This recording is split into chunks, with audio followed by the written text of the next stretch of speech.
اسی لیے میں اتنی باتوں پر ہی اکتفا کرتا ہوں. جزاکم اللہ خیرا وآخر دعوانا ان الحمد للہ رب العالمین والسلام علیکم ورحمۃ اللہ وبرکاتہ.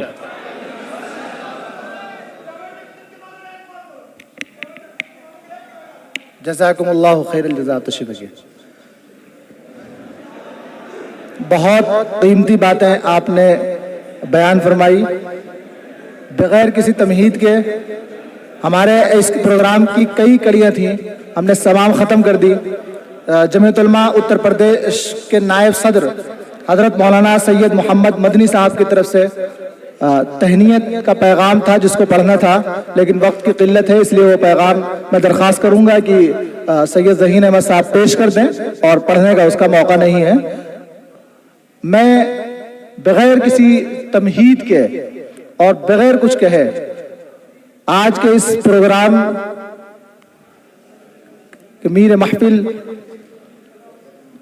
اور حضرت مولانا سلمان بجنوری صاحب دامت برکاتہم کے الفاظ میں ملحدین کے اسپیشلسٹ اور جاوید اختر کے چہرے سے اڑے ہوئے رنگ کے ساتھ اس کا یہ کہنا کہ بڑے مفتی صاحب، یہ ثابت کرتا ہے کہ حضرت مولانا مفتی ڈاکٹر یاسر ندیم الواجدی صاحب دامت برکاتہم کا رعب اس کے اوپر کتنا پڑ رہا تھا. ہم اس مجلس میں موجود تھے اور آپ دھیان سے دیکھیں گے تو پوری ڈیبیٹ میں اکثر وہ مفتی صاحب کی طرف دیکھ رہا ہے، اور آپ جو اس کے چہرے کا رنگ اڑا ہوا دیکھ رہے ہیں، میں سمجھتا ہوں کہ وہ مفتی صاحب کا رعب تھا جو اللہ نے اس کے دل میں ڈالا تھا. میں درخواست کروں گا بغیر کسی تمہید کے حضرت مولانا مفتی ڈاکٹر یاسر ندیم الواجدی صاحب دامت برکاتہم سے کہ وہ آئیں اور اپنے کلمات عالیہ سے ہم سامعین کو مستفید فرمائیں.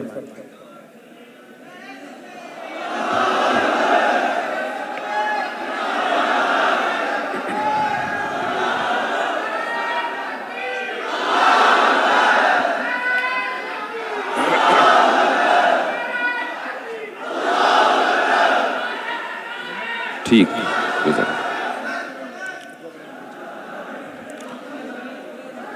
بسم اللہ الرحمن الرحیم. الحمد للہ رب العالمین والصلاة والسلام على سید الانبیاء والمرسلین وعلى آلہ وصحبہ اجمعین. اما بعد، میری گزارش ہوگی تمام حضرات سے خاموش ہو جائیں.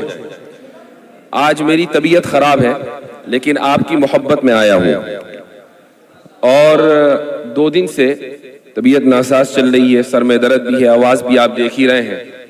تو آپ کی خاموشی کے اوپر میری پیغام رسانی موقوف ہے. پھر وہی دلیل توقف آ گئی. تو آرگیومنٹ آف کنٹینجنسی. کچھ منتشر افکار ہیں، خیالات ہیں جو میں آپ حضرات کے سامنے رکھنا چاہوں گا. ہمارے عزیزم مفتی شمائل احمد عبداللہ نے چند باتوں کی طرف توجہ دلائی ہے، اسی کو میں آگے لے کر چلنا چاہوں گا. جو سب سے پہلی چیز ہے، ذرا خاموش ہو جائے بھائی، خاموش ہو جائیں. سب سے پہلی چیز یہ ہے کہ آپ کا اپنے اساتذہ سے کتنا تعلق ہے اور ان کا آپ کے اوپر کتنا اعتماد ہے. کل جب ڈیبیٹ ہوئی تو ڈیبیٹ سے تقریباً 3-4 گھنٹے کے بعد میرے پاس ایک فون آیا، اور یہ فون تھا دارالعلوم دیوبند کے استاذ، میرے محسن استاذ حضرت مولانا مجیب اللہ گونڈوی صاحب کا دامت برکاتہم. وہ مجھے بیٹا بیٹا کہہ کر مخاطب کرتے ہیں، ہر ایک کو کرتے ہیں، ماشاءاللہ ان کا ایک خاص انداز ہے. تو وہ مجھے مبارکباد دینے لگے. میں نے کہا حضرت آپ جو کچھ بھی دیکھ رہے ہیں اس کا مکمل کریڈٹ آپ کو جاتا ہے. وہ کہنے لگے کہ کیسے؟ میں نے کہا اس لیے کہ شرح عقائد میں نے آپ سے پڑھی اور یہ حقیقت ہے.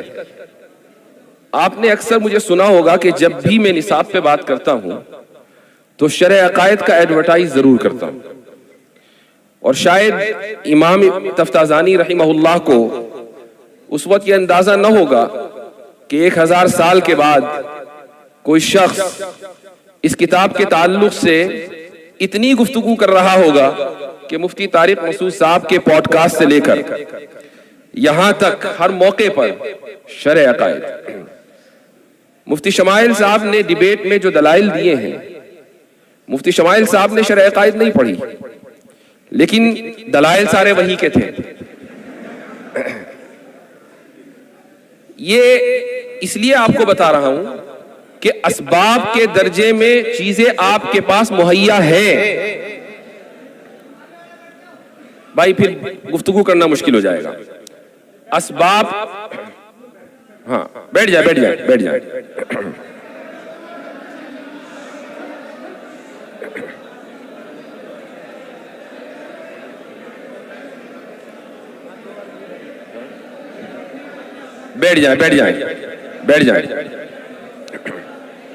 پھر بولنا مشکل ہو جائے گا. تو اسباب کے درجے میں چیزیں آپ کے سامنے موجود ہیں، آپ کے لیے مہیا ہیں.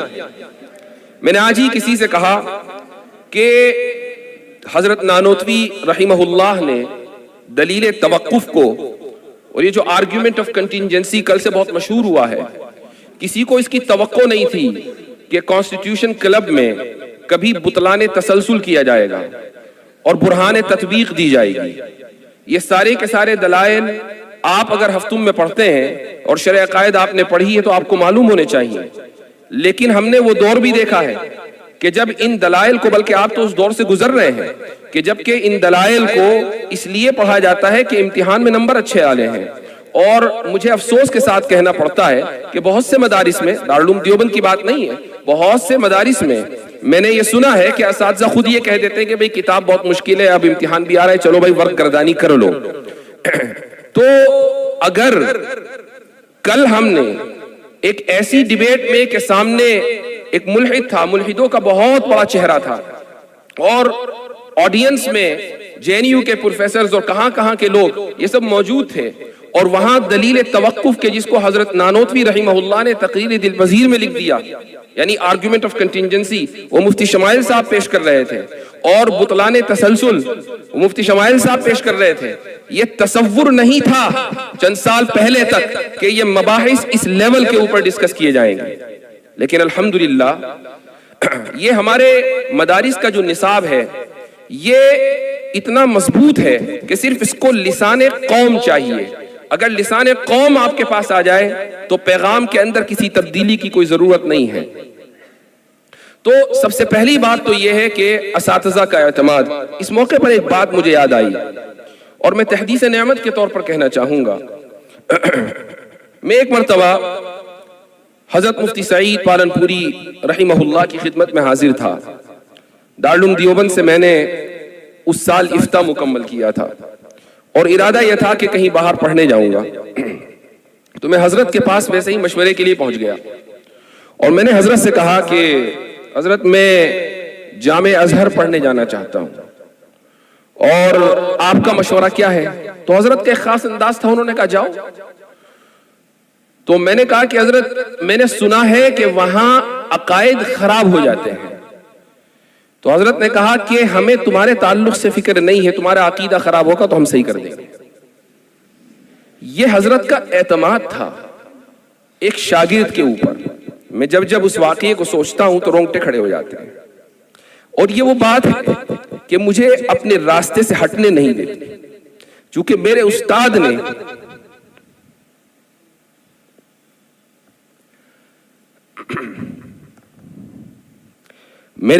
نے جو اعتماد مجھ پہ کیا تھا، اس اعتماد کی لاج رکھنی بہت ضروری ہے، اور انشاءاللہ میں لاج رکھوں گا. اور آپ حضرات کی دعائیں شامل حال رہیں گی اور آپ بھی اپنے اساتذہ کی دعاؤں کی لاج رکھیں گے. اس ڈیبیٹ کا جو نتیجہ ہے وہ بہت سے لوگ الگ الگ انداز سے اس کو ذکر کر رہے ہیں، لیکن میں ایک بہت ہی اہم چیز کی طرف توجہ دلانا چاہوں گا، اور وہ یہ کہ ہماری برادری میں، علماء کی برادری ہو، طلباء کی برادری ہو، اس میں ایک چیز کے تعلق سے جو احساس پایا جاتا ہے اور وہ یہ ہے کہ علم کلام کا احیاء ہونا بہت ضروری ہے. چونکہ کل کی پوری ڈیبیٹ علم کلام سے متعلق تھی. ہم علم کلام کا لفظ پڑھتے ہیں، اس اصطلاح سے واقف ہیں اور اس فن کی ایک کتاب بھی پڑھ لیتے ہیں، لیکن ہمارے پاس کتابوں کا، خود ہمارے اکابر کی کتابوں کا لکھا ہوا جو ذخیرہ ہے، ہم اس سے بالکل نابلد ہیں. میں چند باتیں آپ کے سامنے رکھوں گا، آپ کو حیرت ہوگی کہ ہمارے اکابر کس درجے کے اوپر جا کر سوچ رہے تھے. مثال کے طور پر علامہ کشمیری رحمہ اللہ نے ایک کتاب لکھی مرقات الطارم لحدوث العالم. اس پر ایک مقالہ بھی میں نے ابھی جو پچھلے ہفتے سیمینار ہوا تھا اس میں لکھا تھا. اس موقع پر مجھے یہ کتاب پڑھنے کا اتفاق ہوا. اس میں سب سے پہلی بات تو یہ ہے کہ علامہ کشمیری سے 1928 میں علامہ اقبال مسئلہ زمان و مکان کے بارے میں ڈسکس کر رہے تھے، خط و کتابت کر رہے تھے. وہ یہ جاننا چاہتے تھے کہ زمانے کی حقیقت کیا ہے، مکان جس کو ہم انگریزی میں اسپیس کہتے ہیں اس کی حقیقت کیا ہے. اور علامہ اقبال نے اورینٹل کالج لاہور میں 1930 میں ایک خطبہ دیا اور اس میں علامہ کشمیری رحمہ اللہ کا حوالہ دیا کہ میں نے ایک بڑے محدث مولانا انور شاہ کشمیری سے اس مسئلے پر گفتگو کی اور انہوں نے ایک کتاب کا حوالہ دیا، اس کا نام ہے غایت الامکان فی حقیقت المکان. تو یہ کتاب علامہ کشمیری نے علامہ اقبال کو بھیجی کہ آپ اس کتاب کو پڑھیں. مجھے ایسا لگتا ہے کہ ان حضرات کو سے متاثر ہو کر یا ان کی اضطرابی کیفیت سے متاثر ہو کر علامہ کشمیری رحمہ اللہ نے یہ کتاب لکھی. یہ کتاب جب میں نے کھولی اور اس کو پڑھنا شروع کیا، پڑھنا آسان نہیں تھا. علامہ کشمیری رحمہ اللہ کا انداز بڑا مختلف ہے، لیکن چونکہ دو چار کتابیں ادھر ادھر کی پڑھی ہوئی ہیں تو تھوڑا محنت کر کے 5-6 مرتبہ ایک صفحے کو پڑھ کر کچھ نہ کچھ اندازہ ہو گیا کہ حضرت کیا فرمانا چاہتے ہیں. ایک موقع پر حضرت نے اس کتاب کے غالباً صفحہ 17 یا 18 ہے، اس میں ایک بات لکھی ہے. اس میں وہ فرماتے ہیں زمانے کے بارے میں گفتگو کرتے ہوئے کہ ہوا بنا لا نحن به، زمانہ ہم سے ہے، ہم زمانے سے نہیں ہیں. اس کا کیا مطلب ہے؟ یہ 3-4 الفاظ انہوں نے لکھ دیے اور آگے بڑھ گئے. اس کا کیا مطلب ہے؟ زمانے کی حقیقت کیا ہے؟ اس تعلق سے گفتگو ارسطو کے زمانے سے ہو رہی ہے کہ زمانہ کیا ہے.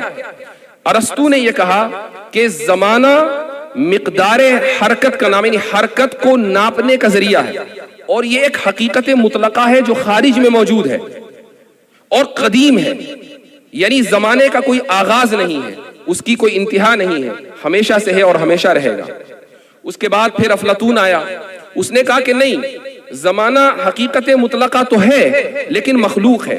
اور پھر یہ سلسلہ چلتا رہا، بہت سے فلاسفرز آئے، حکمائے یونان آئے وغیرہ وغیرہ، یہاں تک کہ ماڈرن سائنس کا جو بانی ہے جس کو آئزک نیوٹن کہا جاتا ہے، اس نے ارسطو کے فلسفے کو لیا اور اس نے بھی یہ کہا کہ زمانہ is an absolute reality. Absolute reality کا مطلب ہے کہ ایک حقیقت مطلقہ، وہی بات جو ارسطو نے کہی تھی، اور اس نے بھی زمانے کو قدیم مانا. یہاں تک کہ ایک مشہور فلاسفر ہے جو ماضی قریب میں بھی گزرا ہے، اس کا نام ہے کانٹ. کانٹ نے یہ کہا کہ زمانہ دراصل موجود ذہنی ہے، یہ ہماری ذہن کی ساخت کا نتیجہ ہے. کیا مطلب؟ یعنی زمانہ ہمارے ذہن کی ساخت کا نتیجہ اس لیے ہے تاکہ ہم اپنے تجربات کو مرتب کر سکیں، ورنہ ہم کبھی بھی اپنے تجربات سے استفادہ حاصل نہیں کر پائیں گے اگر زمانہ نہیں ہوگا. زمانہ خارج میں موجود نہیں ہے.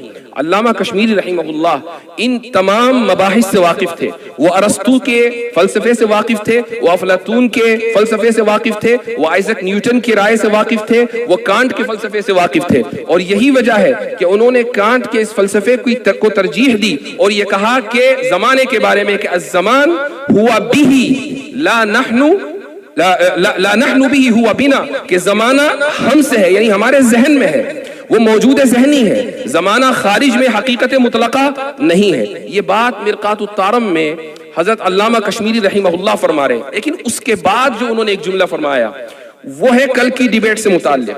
حضرت فرماتے ہیں کہ وَإِذَنْ لَا مَعْنَى لِإِلْزَامِ تَعَطُّلِ الْفَيْضِ وَنَحْوِهِ.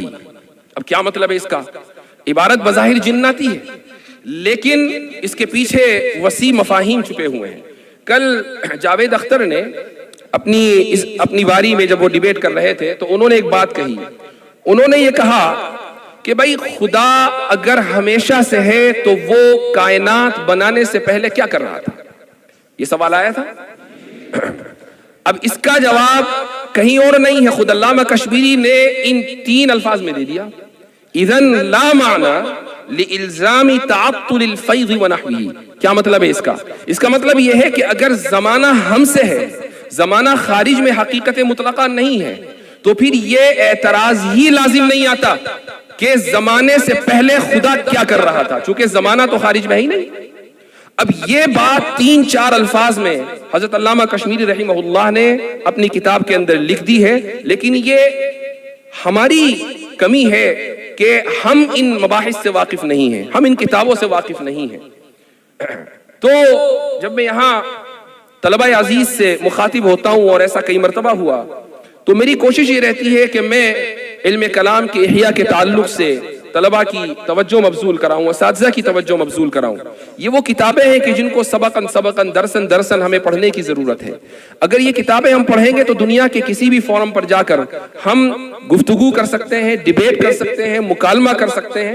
ضروری یہ ہے کہ آپ اپنے اسلاف کی تراث سے جڑیں اور ان کی لکھی ہوئی کتابوں اور ان کی چھوڑی ہوئی تحریرات سے آپ استفادہ کریں، تب جا کر یہ ممکن ہوگا کہ آپ ان فورمز پر جا کر گفتگو کر سکیں گے۔ ایک اور بات کل کی ڈیبیٹ میں آئی تھی، اور وہ یہ تھی کہ جب ویسے عام طور سے سوال جواب ہوتا ہے، اور خصوصاً جب اتنا ٹینسڈ ماحول ہو، آپ کو اس کا اندازہ نہیں ہے، چونکہ ہم اس کمرے میں موجود تھے جہاں 200 افراد تھے اور ماحول بڑا ٹینس تھا۔ ابھی مفتی شمائل صاحب اپنی بات کر رہے تھے، اب یہ تھا کہ بھئی اب جاوید اختر کیا کہیں گے۔ وہ جاوید اختر نے اپنی بات کہی، میرے ذہن میں یہ چل رہا تھا کہ مفتی شمائل کیسے اس کا جواب دیں گے، اور ٹینس ماحول، ہر ایک آدمی اس سے متاثر تھا۔ اب سوال و جواب کا سیشن شروع ہوا تو بات جینوسائیڈ کے اوپر آ گئی، غزہ میں جو حالات چل رہے ہیں، کہ بھئی اللہ تعالیٰ اگر عادل ہے اور اس کی صفت عادل ہے تو پھر آخر وہ ظلم کو روا رکھے ہوئے کیوں ہے، وہ مداخلت کر کے اس ظلم کو کیوں نہیں روک دیتا۔ یہ بات وہاں آئی، اور مفتی شمائل صاحب نے جو جواب دیا وہی حقیقی جواب ہے۔ جواب یہ تھا کہ اللہ تعالیٰ الحکیم ہے، وہ العلیم ہے، یعنی اس کی حکمت انلیمیٹڈ، انفینٹ، یعنی غیر محدود ہے، اور اس کا علم غیر محدود ہے۔ اگر آپ اس کے ایک ایک فعل، جو خود افعال اس کے غیر محدود ہیں، ایک ایک فعل کی حکمت کو جاننے کا مطالبہ کریں تو آپ خود اپنے آپ کو العلیم بنانا چاہتے ہیں، جو ممکن نہیں ہے۔ چونکہ اگر آپ کے ذہن میں تمام کی تمام غیر محدود حکمتیں آ جائیں تو علم غیر محدود ہو جائے گا، اور پھر آپ بھی الحکیم ہوں گے اور آپ بھی العلیم ہوں گے، اور یہ ممکن نہیں ہے۔ تو اس لیے اللہ تعالیٰ کی ہر حکمت کو جاننا ممکن نہیں ہے۔ تو اللہ کی کوئی نہ کوئی حکمت ہوگی کہ بچے مرتے ہیں، عورتوں کا ریپ ہوتا ہے، اور نقصان ہوتا ہے، زلزلے آتے ہیں اور طوفان آتے ہیں، اور طرح طرح کی آفات و بلیات و مصائب آتے ہیں۔ یہ اللہ تعالیٰ کی اس میں حکمتیں ہیں۔ لیکن یہاں پر ایک بات کا اور اضافہ میں کرنا چاہوں گا۔ حضرت شاہ صاحب رحمہ اللہ نے حجت اللہ البالغہ میں شروع میں ایک مبحث ذکر کیا ہے، اور یہ ہے حسن اور قبح کا۔ بالکل شروع میں یہ مبحث آتا ہے، اس میں اشاعرہ کا جو انہوں نے نظریہ پیش کیا ہے وہ یہ ہے کہ اشاعرہ کے نزدیک حسن اور قبح نقلی ہے، عقلی نہیں ہے۔ کیا مطلب؟ اس کا مطلب یہ ہے کہ اللہ نے جس کام کو حسن قرار دیا، جس کا حکم دیا وہ حسن ہے، اور اللہ نے جس کام سے روکا وہ قبیح ہے، اور اللہ کے کسی بھی فعل میں اور کسی بھی کام میں قبح ممکن نہیں ہے۔ یہ اشاعرہ کا نقطہ نظر ہے۔ اب اس نقطہ نظر کو اس سوال کے اوپر فٹ کریں، جب اللہ کا کوئی بھی کام قبیح نہیں ہے، اس کا ہر کام حسن ہے، اور مالک الملک ہے، وہ اپنی ملکیت میں جس طریقے سے چاہے تصرف کرے۔ آپ لبرلز کو یہ کہیں کہ بھائی تم عورتوں کو ابورشن کی اجازت دیتے ہو، کیوں؟ وہ یہ کہتے ہو کہ بھئی میرا جسم میری مرضی کا اصول ہے نا، یہ اس عورت کا جسم ہے، اس کی مرضی ہے، وہ چاہے اسقاط حمل کرائے یا اسقاط حمل نہ کرائے، تم اس کو مکمل تصرف کا اختیار دیتے ہو، یہاں تک کہ پیٹ میں پلنے والے بچے کی جان لینے کا اختیار دیتے ہو۔ یہ اختیار تم خدا کو کیوں نہیں دیتے؟ کیا یہ اس کی ملکیت نہیں ہے؟ کیا ہم اس کے مملوک نہیں ہیں؟ کیا یہ دنیا اس کے تصرف میں نہیں ہے؟ صاحب تصرف اور صاحب ملک اپنی ملکیت میں جس طریقے سے چاہے تصرف کرے وہ حسن ہی حسن ہوگا۔ ایک مجسمہ ساز اگر مجسمہ بنانے کے بعد مجسمہ توڑ دے تو کون ہے جو اس سے سوال کرے؟ ایک تصویر بنانے والا تصویر بنانے کے بعد تصویر کو پھاڑ دے تو کون ہے جو اس سے سوال کرے؟ خدا نے اس جہاں کو بنایا ہے، سوارا ہے، یہ خدا جانے کہ وہ اس جہاں کے ساتھ کیا کرے گا۔ یہ اشاعرہ کا نقطہ نظر ہے جو حجت اللہ البالغہ میں ذکر کیا گیا ہے۔ یہ جو میں نے یہ سارے مباحث جو آپ کے سامنے میں ذکر کر رہا ہوں اور ڈیبیٹ سے جو کل مکالمہ ہوا ہے اس کا ریفرنس دے رہا ہوں، یہ صرف بتانا مقصد ہے کہ آپ کے پاس وہ تمام مباحث کتابوں میں لکھے ہوئے ہیں. یہ کوئی کتابیں یورپ سے نہیں آئی ہیں کہ جن کو پڑھ کر مفتی شمائل نے کل جوابات دیے تھے. یہ کتابیں کوئی ایسی لائبریریوں میں نہیں ملتی کہ جہاں آپ پہنچ نہ سکیں. یہ ایسی زبانوں میں نہیں لکھی ہوئی ہیں جس کو آپ پڑھ نہ سکیں. یہ آپ ہی کی زبان میں لکھی ہوئی ہیں، آپ ہی کی بڑوں کی لکھی ہوئی ہیں، آپ ہی کے یہاں دستیاب ہے اور بہت سو کے یہاں الماری میں رکھی ہوئی بھی ہے. کام صرف اتنا کرنا ہے کہ اٹھانا ہے اور پڑھنا ہے. تو میرے بھائیوں دوستو، میرا صرف یہی پیغام ہے کہ اپنے آپ کو آپ اپنے اکابر کے منہج سے اور ان کی تراث سے جوڑیں، اور انشاءاللہ آپ دیکھیں گے کہ آپ میں کا ہر ایک شخص مفتی شمائل ہوگا. آپ میں کا ہر ایک شخص اس مرتبے پر فائز ہوگا کہ جہاں اللہ سبحانہ و تعالی آپ سے احقاق حق اور ابطال باطل کا کام لے گا. مفتی شمائل صاحب نے آخر میں ایک بات ذکر کی اور بڑی اچھی ذکر کی، اور وہ یہ کہ طرح طرح کا تعصب مختلف جگہوں پر پایا جاتا ہے. ایک نئی قسم کا تعصب ہے ادارہ جاتی تعصب. مفتی شمائل اگر نہ بھی کہتے تو میں یہ بات ضرور کہتا ہوں کہ کل کے بوسے نے اس تعصب کی دیوار کو ختم کر دیا تھا. یہ حقیقت ہے کہ آج اگر ایک ندوی فاضل کا دیوبند کے طلبہ استقبال کر رہے ہیں تو اگر تعصب کسی کے ذہن میں ہوتا تو یہ استقبال نہ ہو رہا ہوتا. مفتی شمائل صاحب آج کے دن کے ہیرو ہیں اور ندوے سے پہلے دیوبند آئے ہیں اور اس کے بعد انشاءاللہ ندوے جائیں گے، اور میں بھی انشاءاللہ شاید جاؤں، وہ بھی طے نہیں ہے، اب وہ خبر پہنچ جائے گی وہاں. وہ منہ سے نکل گیا، واپس لیتا ہوں، رجوع کرتا ہوں. ایک اور بات میں بتا دوں کہ آج سے کوئی تقریباً 1.5-2 سال پہلے میری یہ کوشش ہوئی کہ جاوید اختر کو ڈیبیٹ پر بلایا جائے، اور بیچ میں کچھ لوگ تھے تو انہوں نے جاوید اختر سے رابطہ بھی کیا اور جاوید اختر نے حامی بھر لی کہ ہاں بھائی ڈیبیٹ کریں گے، اور یہ بھی کہہ دیا کہ میں مفتی صاحب کے چینل پر ہی آ جاؤں گا، میرا اپنا کوئی چینل نہیں ہے. مجھے بڑی حیرت ہوئی کہ بھائی بہت زیادہ وسعت ظرفی رکھتے ہیں اور اس میں کوئی شک نہیں ہے.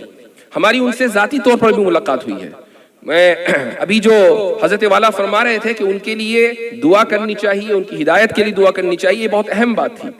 تو انہوں نے اس کو قبول کر لیا، لیکن پھر کسی من چلے نے اویس اقبال والی ویڈیو ان کو دکھا دی اور انہوں نے کہا کہ بھائی میں ان سے ڈیبیٹ نہیں کروں گا اس لیے کہ یہ تو بولنے ہی نہیں دیتے. پھر وہ بات ختم ہو گئی. پھر انہوں نے کہا کہ میں شکاگو آ رہا ہوں، وہاں ہی مفتی صاحب رہتے تو وہیں بات کر لیں گے. وہ آئے لیکن کوئی ایسی صورتحال نہیں بن پائی اور گفتگو ان سے نہیں ہوئی. جب ہم پرسوں ان سے ملے، ڈیبیٹ سے ایک دن پہلے میں اور مفتی شمائل صاحب ان سے ملے، ان کی ٹیم سے 2-3 لوگ اور تھے، تو وہ مجھے دیکھ کر کہنے لگے کہ میں نے آپ کی وہ اویس اقبال والی ویڈیو دیکھی ہے، آپ نے بہت ہی سنجیدگی سے کلام کیا ہے اور آپ نے مکمل موقع دیا ہے سامنے والے کو بولنے کا. تو میرے ذہن میں آیا کہ ابھی 1.5 سال پہلے آپ نے یہ کہہ کر مناظرے سے پیچھا چھڑایا تھا کہ میں بولنے نہیں دیتا، اور ابھی وہی ویڈیو آپ اس کی تعریف کر رہے ہیں ماشاءاللہ. لیکن چونکہ ہر چیز کا ایک وقت مقرر ہوتا ہے، اس کے لیے رجال متعین ہوتے ہیں، اس کے لیے افراد متعین ہوتے ہیں. اس کام کے لیے اللہ تعالیٰ نے مجھے نہیں مفتی شمائل صاحب کو چنا تھا. اللہ تعالیٰ نے اس کام کے لیے مفتی شمائل صاحب کو توفیق دی تھی، ان کے لیے توفیق لکھی گئی تھی. اس لیے میں چاہے جتنا بھی زور لگا لیتا یہ کام ہونے والا نہیں تھا. ہاں اتنا ضرور ہے اور میں تحدیث نعمت کے طور پر یہ کہوں گا، اور میں نے مفتی صاحب سے بھی یہ کہا کہ بھائی میں صرف یہ چاہتا ہوں کہ اس پورے کام میں تھوڑا سا حصہ میرا ہو جائے. صرف اسی نیت سے میں آپ کے ساتھ لگا ہوا ہوں، اور جو کچھ بھی تیاری ہو رہی ہے اس میں مشورے میں شامل ہوں. باقی ان کی اپنی محنت ہے اور یہ ان کی تواضع اور انکساری ہے کہ انہوں نے سارا کریڈٹ اپنے اساتذہ کو دیا اور ان میں مجھے بھی شامل کر لیا. فجزاہ اللہ احسن الجزاء. آخر میں صرف یہی کہوں گا کہ اپنے اکابر کی تراث کو پکڑے رکھیں، اپنے اکابر کی کتابوں کو پڑھیں. کانٹ سے زیادہ حضرت تھانوی رحمۃ اللہ علیہ کا فلسفہ ہے. کانٹ کا فلسفہ حضرت تھانوی رحمہ اللہ کے فلسفے کے سامنے کوئی حیثیت نہیں رکھتا. حضرت تھانوی کے ملفوظات ہی آپ پڑھ لیں تو آپ کو حیرت ہوگی کہ حضرت نے کیا کیا چیزیں لکھی ہیں.